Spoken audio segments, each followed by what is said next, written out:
Here is a governance problem that is playing out quietly in almost every African country right now, and that one government just decided it could no longer ignore. Imagine a company launching a new digital platform. It handles payments, it collects user data, it serves content across multiple categories, and it immediately falls under the jurisdiction of not one regulator, not two, but three, each operating under a different law with a different mandate, sometimes pointing in different directions. For years, governments across Africa have managed this overlap informally. Different agencies making different calls on the same technology, sometimes without knowing what the other was doing. It is messy, it creates uncertainty for businesses, and it increasingly does not work as the technologies get more complex. This week, Africa's largest digital economy decided the informal approach was over. And what it did next is worth understanding in detail. Here is a question that sits behind every digital economy policy meeting in Africa right now. Your country has a telecoms regulator. It has a data protection authority. It has a platform oversight body or something that functions like one. Each of them has a legal mandate written at a specific point in time for a specific technology environment. And now you have a single application, a super app, a fintech platform, an AI tool that simultaneously falls under all three. Which one leads? What happens when their requirements conflict? And what does an international investor see when they look at that governance architecture? Most African governments answer that question by hoping the three agencies will coordinate informally. Some of the time they do, some of the time they do not. And as the technologies have converged, as telecom, AI, data governance, online safety, and platform regulation have all merged into a single digital stack that a single company operates, the informal approach has become increasingly untenable. So what specifically did this country do? Why did it do it now? And what is supposed to come next? Key point 1. What actually happened, precisely? On July 7th, 2026, Nigeria's Minister of Communications, Innovation and Digital Economy, Dr. Bosun Tijani, issued a directive suspending the enforcement of recently introduced regulations affecting internet platforms, online intermediaries, and cross-cutting digital economy issues. The three agencies directed to comply are the Nigerian Communications Commission, the National Information Technology Development Agency, and the Nigeria Data Protection Commission. The directive is not an indefinite freeze. It is an explicit, structured pause tied to a specific deliverable, the development of a harmonized national policy and governance framework. A joint technical coordination committee is being established, comprising representatives from all three agencies to lead that development process. Dr. Bosun's own rationale, stated directly in the ministry's official statement, is the most important thing to understand about this move. He said, "The convergence of telecommunications, digital platforms, artificial intelligence, online safety and data governance requires a coordinated whole-of-government approach to policy development and implementation." That is not a minister admitting that the existing system has failed. It is a minister diagnosing, precisely and publicly, why the existing system was never designed for the technology environment it now has to govern. A Nigerian fintech that processes payments, holds user data, and provides AI-generated financial advice simultaneously falls under the NCC's purview as a service using telecom infrastructure, under NITDA's purview as a digital platform, and under the NDPC's purview as a data processor. Each agency can issue guidance, impose obligations, and take enforcement action. Until July 7th, there was no formal mechanism for the three to coordinate before they acted. That is the problem the directive is trying to solve. Key point 2. What this is not. Two things about this directive that matter as much as what it is. First, it is not a moratorium on regulation itself. Existing regulations that fall squarely within each agency's established legal mandate remain fully operational and enforceable. What is suspended is the enforcement of recently introduced or overlapping rules that touch the interagency grey zone. The NCC can still regulate telecoms. NITDA can still govern digital platforms within its existing mandate. The NDPC can still enforce data protection.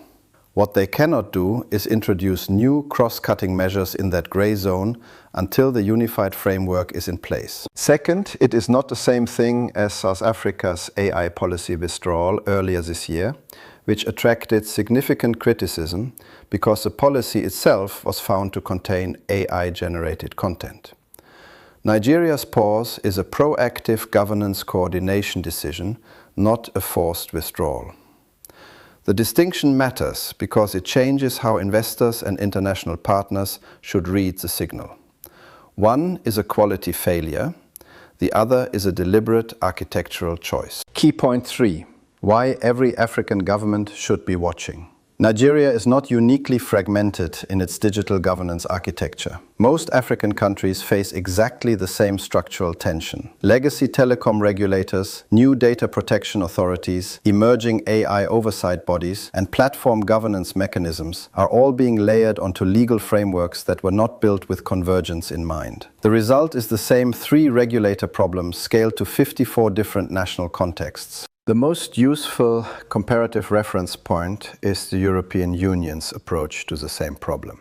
The EU's Digital Services Act, Digital Markets Act, AI Act and GDPR all govern overlapping aspects of the digital economy. And the EU has invested enormous effort in building coordinating mechanisms between the national authorities that enforce them. That coordination infrastructure does not come automatically from having good laws. It has to be deliberately designed, funded, and politically backed. Nigeria's Joint Technical Coordination Committee is, in concept, that kind of coordinating mechanism.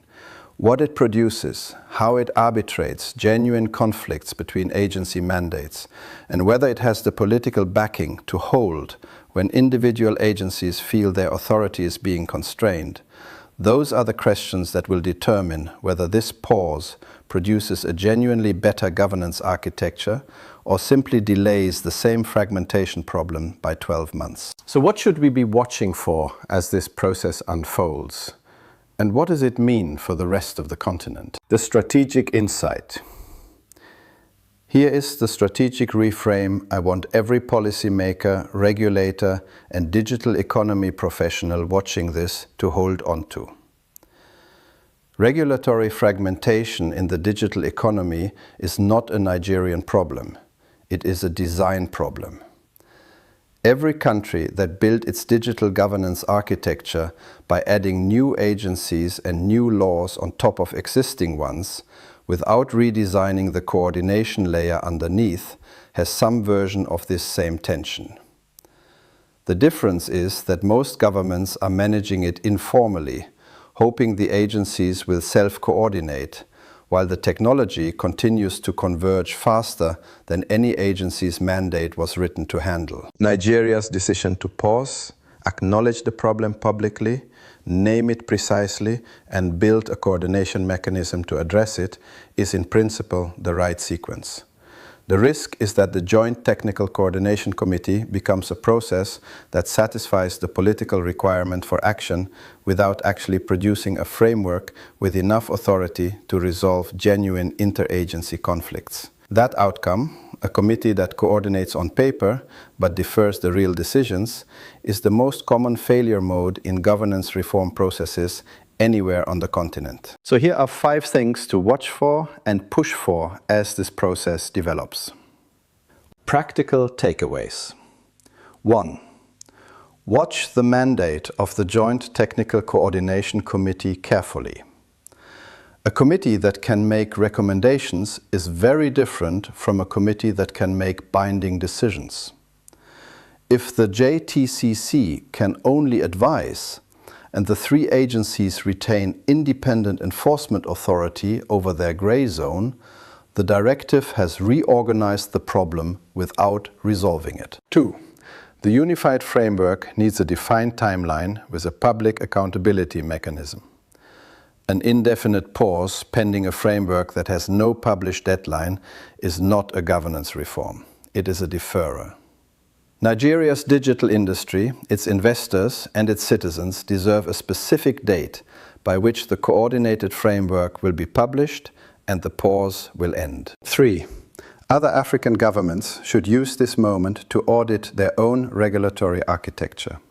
How many agencies have jurisdiction over a single AI-powered fintech platform in your country? What happens when they conflict? Is there a formal mechanism to resolve that conflict, or an informal relationship that depends on whoever picks up the phone? That audit is worth doing now, before the technology forces the question in a crisis context. 4. The coordinated framework should be built for the next 10 years, not the last 10. A unified digital governance architecture that consolidates existing mandates without redesigning them for AI, for data sovereignty, for cross-border platform regulation will be outdated before it is published. The JTCC should be explicitly mandated to build for convergence, not to tidy up fragmentation. 5. Treat this as a model to test, not a model to copy. Nigeria's architecture, 3 agencies, 1 committee, 1 minister, reflects Nigeria's specific legal and institutional history. The principle of proactive coordination is replicable. The specific mechanism is not necessarily transferable to every other African context. Take the lesson, not the template. Conclusion. Nigeria did not freeze its digital platform regulations because its governance was failing. It froze them because the technology had evolved faster than the governance architecture was designed to handle. That distinction matters. One is a crisis. The other is a country deciding before the crisis forces the issue to build the coordination infrastructure it needs. Whether the Joint Technical Coordination Committee produces a framework that actually resolves interagency conflicts or produces a document that defers them more elegantly will be the real test of whether this pause was worth it. That test has a time limit, and the rest of the continent is watching. If this gave you a sharper way to think about what Nigeria is actually doing and why it matters, share it with one person in your network making digital governance decisions. Don't forget to subscribe and turn on the notification. Thank you for watching, and I will see you in the next video, which is showing on your screen now.